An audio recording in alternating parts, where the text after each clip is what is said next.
Hi there, it's Christy with the Chirp YouTube channel. I got some really interesting feedback on the video I did on homeschooling for kids with special needs and developmental delays and diagnoses.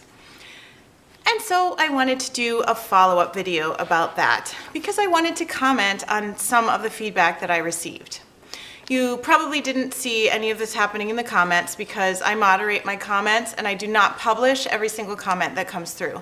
Sometimes this is because they don't make any sense. Sometimes this is because they are clearly promoting some product or other website that I do not wish to promote. And sometimes it's because the comment is not nice or polite.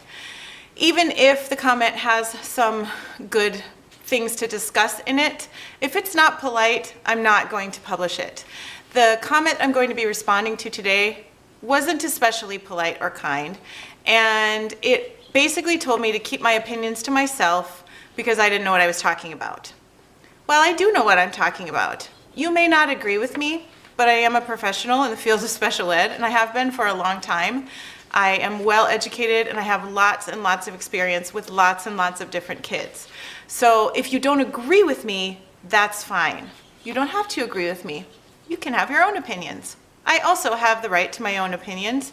And because my opinions are informed by my experience, my education, and my observations of many, many children and their families, I am here to share what I have learned with people I think also might benefit.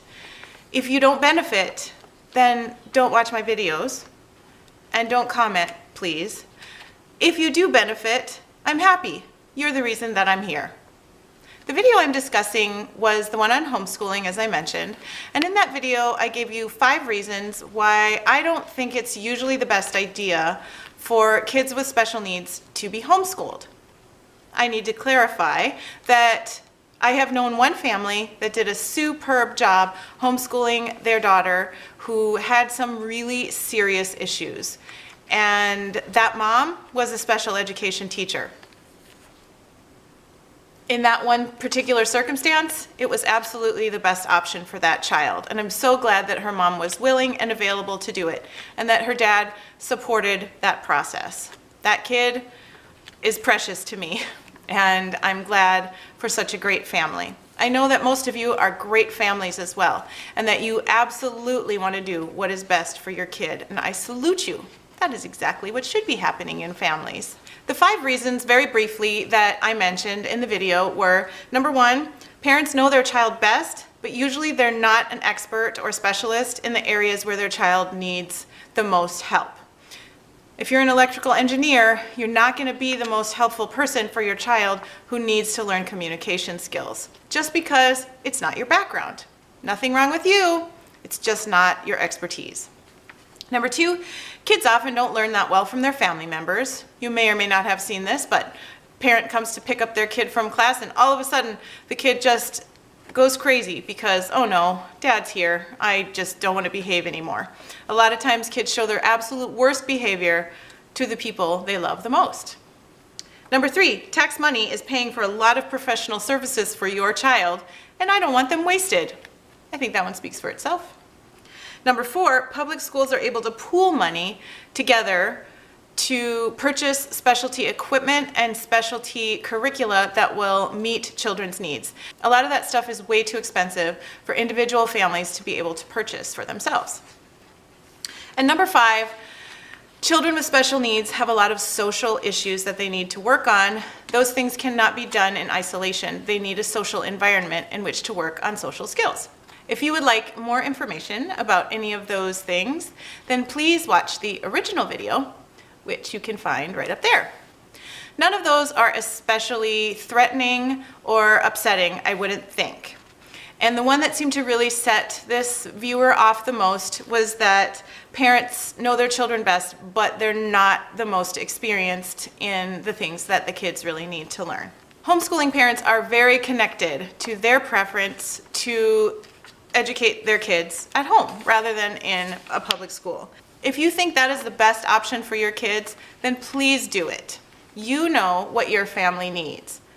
I don't. I can offer my opinion and I can offer recommendations, but I can't say what's going to be best for your family. And I am not trying to brainwash anyone. I'm here to be helpful. If what I say isn't helpful to you, then please don't do it. But if you think it might be helpful to you, then take it under consideration and think about it a little bit. And I'd like to say before I go on that I am not in any way suggesting that you put your kids in an unsafe environment or an environment where they're not going to be well taken care of. That would be terrible parenting, and that would be terrible advice on my part.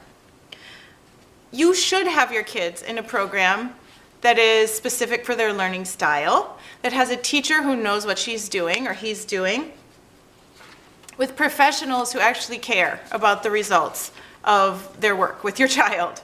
Those things are super important, of course. And I have worked with some truly awful teachers.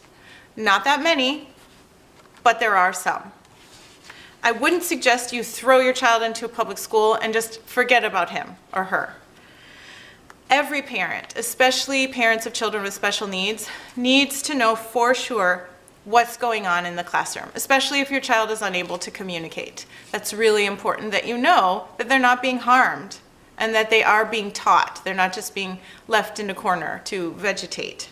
There are a lot of really, really good professionals out there who are there to help kids. If you're unable to trust the teachers and the other professionals in your public school, then that's probably not the best place for your child. Nobody wants your child to be unsafe. If you decide to put your kids in a school, it's your job to make sure that your kid is safe to the best of your ability. Nobody can promise that completely 100%. If you decide to teach your kids at home, it's your responsibility to make sure that they're learning, and I'm sure that you will. Here are some of the specific concerns this particular parent mentioned. Keep in mind, when I say teachers or professionals, I mean the good ones, not the terrible ones, the good ones. I would never suggest that you put your child on a program with a terrible teacher. Number one, this parent was concerned that teachers are not as nice and understanding as parents are. And it is true that a teacher or a therapist is probably not going to love your child as much as you do. Probably no human being ever will. That's kind of how it is. Parents are the number one source of unconditional love, and that's a good thing. This does not mean, though, that a professional won't be as helpful to your child as you will. Just because I'm not going to love your child to the same degree that you do, doesn't mean that I'm a less good person to help your child. In my experience, professionals are very well equipped to be patient and understanding for different reasons from unconditional love. Our time with the child is much more limited, and therefore we have more recharge time. You probably have experienced that lack of patience and kindness when you have reached the end of your tether. Patience becomes extremely hard to come by. And that is something that's a little bit easier for us as professionals because we can step back a little bit. It doesn't affect our inner core when this child behaves in a way we don't like. Instead, it's more of an academic problem to be solved. And sometimes that little bit of separation can help us find a better solution. We are trained to see the needs behind the behavior and the patterns in a particular child's behavior. And we are very likely to have compassion for the child because we see the need behind the behavior. Also, professionals are not usually distracted or hampered by the deep bond of love that exists between a family member or a parent and a child. Sometimes that bond is really helpful to a child. Like I mentioned, we all need unconditional love in our lives. But sometimes it's not that helpful. I've seen a good number of families where the child's behavior was out of control because the family was so eager to not make the child's life uncomfortable in any ways more than necessary. So there weren't firm boundaries, there weren't consequences for particular behaviors, and the child got away with behaving in a way that was really harmful to everyone, including the child. Sometimes that deep bond of love can lead to issues like that, which don't usually happen. I wasn't in the classroom where this occurred. I don't know if the teacher was doing what is well known to be the the most valuable behavior strategy with meltdowns, standing back and letting the child calm down, or if the teacher was in fact just being mean. I don't know. I do know that it's impossible to relate, communicate successfully, have an interaction with anyone who's in a meltdown. If it's not possible, it's not good to try to do it. And I do think all interactions that we have with anyone, especially kids, should be done with love and compassion. I don't know if that was happening. I hope it was. We can look at this one particular occurrence in more than one way. In one way, it looks unloving. In the other way, it doesn't. The second concern that this parent had was that teachers don't understand their child the way that they do. I know my child better than you ever could. Yes, you know your child better than I can. And that doesn't mean that you're a better teacher for him. You might be, but just because you know him better doesn't mean that you necessarily are. You know your child best. Does that mean you're the best doctor for your child? Does it mean you're the best dentist for your child? Are you the best soccer coach for your child? Just because you know him best. I think it's pretty clear that that's not really a good argument. You're not going to do surgery on your child just because you know him best. I'm not saying that speech pathology is like surgery, but there is a lot that goes into a child learning.